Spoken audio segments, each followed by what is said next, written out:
After the 1998 U.S. Embassy bombing in Kenya, many lost their sight with regards to this. Most of the affected almost lost their hope since they could not carry on with their normal life. One such was how to utilize their disability in computer knowledge.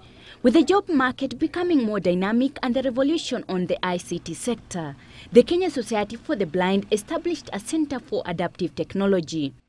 There was a need to rehabilitate them and orient them to working with computers now as blinded persons. Now what happens is that you'll have any normal computer that you'll have either in your office or at home. What happens is that the specialized software that is loaded on it, known as screen reading software, that actually echoes back whatever you're doing on the computer as sound feedback.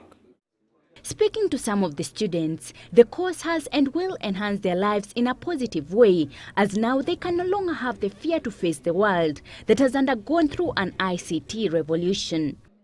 I work in a school and I found it so difficult to get these set books or those primary school books. I need somebody to read for me the book so that I can make the notes, and it is so difficult.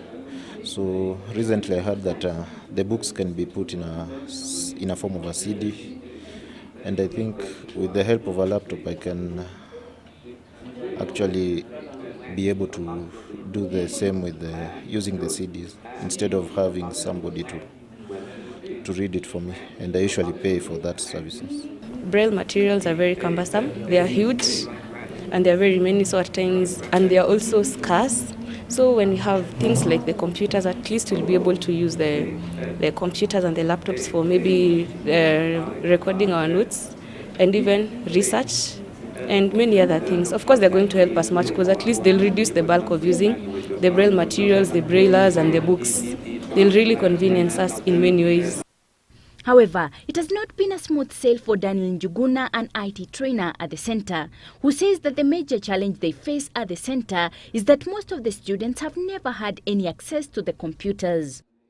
A lot of them are used to the Braille keyboard, and therefore if a person especially is newly blinded and was not very conversant with the keyboard, then it takes a lot of time for them to get to practice on the positions of all the keys on the keyboard so that they can comfortably work and work at a moderate or at a good speed, I'll call it. Yeah. For Daniel, it is a sad situation knowing the huge numbers of visually impaired persons in our country who have not yet had such an opportunity of learning but cannot still afford to enroll for the course. The course will take on average between 3.5 to 4 months. As of now, for all the 8 packages that we teach, costs 21,000 shillings. The software goes for about $1,200 for a 3-user license. So far, the institution boasts of more than the 500 students that have been trained and still is in the process of training more from institutions countrywide. Their hope is, however, that learning institutions should try and buy the software, hence be able to comply with the new charter, which advocates for the inclusion of 5% of persons with disabilities in government institutions' workforce. Violet Makendo, GBS News.